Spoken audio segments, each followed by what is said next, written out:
finally for me, Richarlison, he's asked for patience from the fans after being frustrated with his own performance against Manchester United. Are you confident that he can help fill the void left by Harry Kane without directly replacing him? I don't think he was frustrated with his performance. I think he was, he was maybe a little bit disappointed that a couple of things didn't fall his way, but I wasn't. I thought his performance was very good on the day. He actually played an important part in the way we sort of set up, and it was a real focal point for us. So, I guess with all these things, it's like anything else. People look at outcomes, and with strikers, it's just about goals and nothing else. And I'm sure Richie wants to score goals, but far more important for me is how he's contributing to our team setup. And I thought he was good last week, and from my perspective, that's the key thing. I'm sure the goals will come, but no point getting the goals if the team's not performing. Roger. Hi, Ange. Just a couple of games into the season, but I think most observers from the outside, there's a degree of uncertainty about what to expect from the Spurs this season, particularly with the Harry Kane situation going on.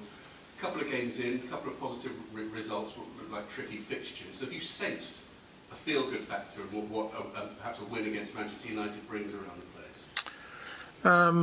Look, I think it's fair to say that, and again, I don't come in with any sort of knowledge or perspective on last year, but I can only work on sort of what's in front of me, and players have certainly been really receptive on what we're trying to do. The staff have been really good, the existing staff, the new staff, again, embracing kind of how we're going to work. And the games we've had so far, the support's been really positive about what we're doing. So that's all I've got to measure. But as you said, we're 2 games in, so I'm not reading too much into anything at the moment. It's more about, like I said, for me, it's about trying to establish some principles, some foundations for the team we want to be. And it always helps when there's positive outcomes early in this phase, because hopefully that just,